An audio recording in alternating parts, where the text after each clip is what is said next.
fundamental basics that if you start to shift it, everything else will shift in your life as well. Some people, by the way, have to have more than enough money to do what they want, when they want, where they want, with whomever they want, contribute the way they want. And if that's their must, they find a way. I know that sounds overly simplistic, but it's true.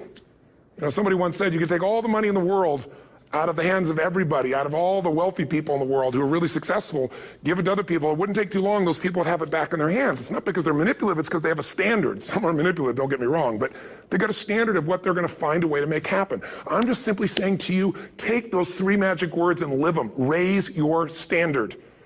And if you really want to do it, then I'll tell you the most important secret. Have you ever done this? Have you ever told yourself you're raising your standard? Okay, I'm going to go make this happen. I'm going to go make this much money. I'm going to transform my kids. I'm going to create the ultimate relationship in my life. I'm going to transform my body, whatever it is. And then you don't have strong enough reasons and you don't use it. You don't follow through. It's because you didn't back up your standards with what makes those standards real, and that's rituals. Rituals are where the power is.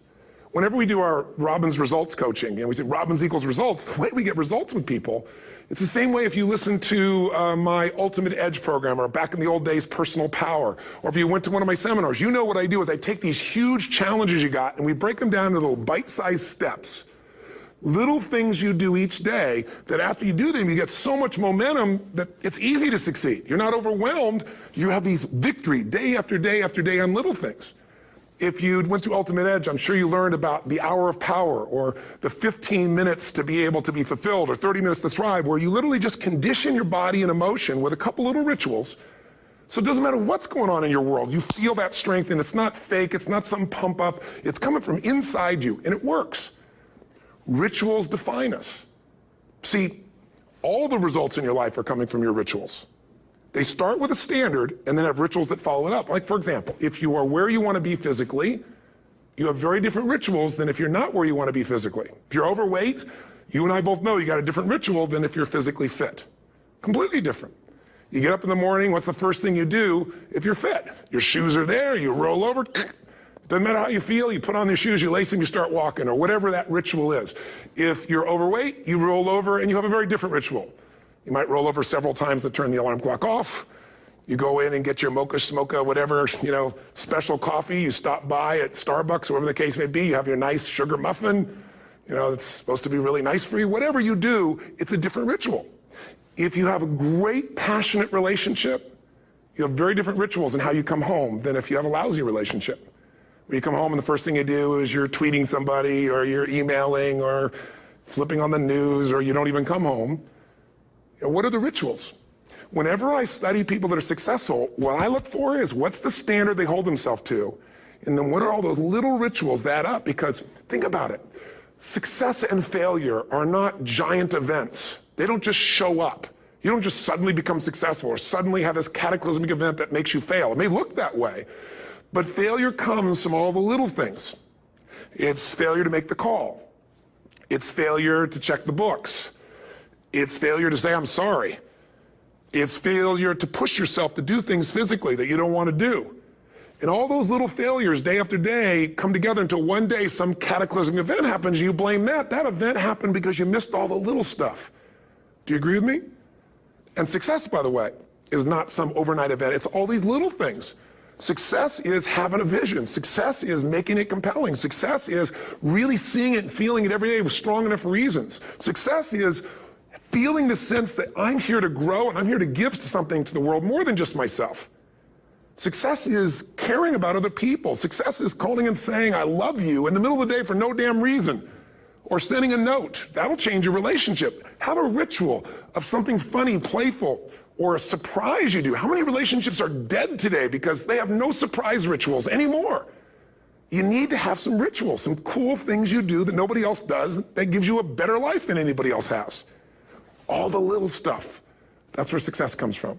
In business, it comes from delivering more than anybody could imagine. All those little things add up. People go, wow, that's who I want to do business with. It's true in any area of your life. So if you look at somebody who's really successful and you think, wow, I mean, they're so amazing, they're such a genius, you got to dig underneath and you got to remember something. People are rewarded in public for what they've practiced for years in private. myself and my business people say, how do you get up and speak? And you have no notes and you go for 3 days and nights and the room is like, everybody's wired and it's incredible. It's like a rock concert. How do you do that? How do you have that confidence? Oh, you know, it's not confidence, it's experience now. But I did so much behind the scenes and I still do to make things right. I mean, how many people would know that since the time I was 17 years old, before I walk out on stage, still do to this day, wouldn't need to do it, but I still do it, I never walk out there without being in an absolute peak state of mind. You know, there are days my back is hurting, my throat was hurting, or I may have had a challenge, or my father passed away, and I've still got to deliver for these people because my standard is give my all every time. Every event has to be better. Talk to anybody who's been to our events for 5, 10 years, some of our trainers, and I'll say, I don't know how he does it. He always finds a way to make it better. That's not an ego thing. That's a standard in me. I have to find the way. And my ritual, though, is I prepare, I think, I gather new information, I figure out how to put something across better. What do people need? I spend time with our customers. I see what's going on. And before I get on stage each time, I have this little ritual to put myself in a state of mind.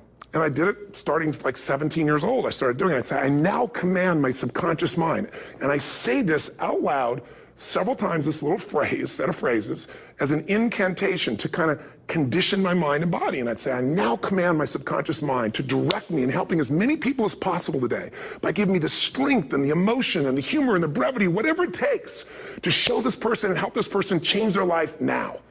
And I started that with a person when I worked with people one-on-one, and I would do that for 45 minutes driving in my Volkswagen to go serve and coach somebody for the first time. Now I don't say that person, I say these people, and I can go out in a room of 10,000 people and deliver for 50 hours, and I do it every time I come back on stage. It's a ritual to go into peak state. Peak states don't just show up, they don't interrupt you. Great ideas don't interrupt you, you gotta pursue them. I talked to Michael Jordan, I'll never forget, at the peak of his career, and got to watch his final game, saw him backstage and spent some time with him, and it was a pretty exciting time. He was the greatest basketball player I think that ever lived and has ever lived. And I asked him, I said, you know, what sets you apart, Michael? You know, what is it? And is it God-given talent, ability, skill? What is it? And he said, Tony, you know, he said, I can shoot you straight. And you know, it's not, you know, me trying to act humble. He goes, I have a lot of talent, a lot of God-given talent, a lot of skill. I've worked really hard. But he said, really, it's my standards. He said, every day I demand more from myself than anybody else could humanly expect. I'm not competing with somebody else. I'm competing with what I'm capable of. Magic formula. Because most of us lower our standards. Why? Because who you spend time with, my friends, is who you become.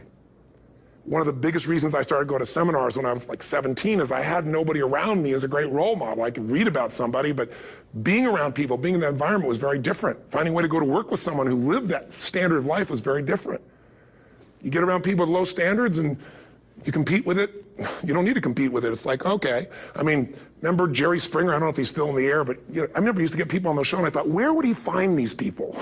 And why would people watch? I'll tell you why they watch. They watch these people and go, my life's still pretty darn good compared to that person. Look at them. You don't have to change your life. All you have to do is find somebody with a lower standard and you'll feel good about yourself. But if you feel that good feeling, it's an illusion. The only thing that's going to make you happy, my friend, in this year or any other, is to step up. It's to raise the standard. It's to discover what you're capable of and feel that incredible power of pushing through whatever's holding you back and get to the other side of more of your true self. That's what this game's all about. And look at the best in the world in anything. Tiger Woods, what's his vision? To win golf tournaments? No, to be the best that ever lived. That's his goal. That's his vision. But here's what's interesting. He backs it up with rituals. If you just have a vision and you don't have the rituals, stop lying to yourself. His rituals are, he started doing things nobody did before. He went and started lifting weights. Golfers lifting weights? No way. He went out and he changed his swing when he was the best in the world because he realized in order to be the best that ever lived, he was going to have to change his swing. If you know anything about golf, you don't change your swing when you're the best. And he went and retrained himself because he has different rituals than other golfers. Now many people are modeling his rituals to get better. It's amazing. You know, you look at somebody like Michael Phelps, the 2008 swimmer, won 7, you know, only 2 people I think in history, if I remember correctly, that have gotten 7 gold medals in one session. And here's a guy, he's got number 6 under his belt and he's exhausted and he's going in for that final swim. I'm sure you remember. And how does the guy win? By 1/100th of a second. Do you think that was some massive skill that got him over the top? Or was it a standard that says, this is who I am? I am the champion, and no one is taking this from me. And somehow in those final milliseconds, 100th of a second, he pushed himself just beyond his competitor.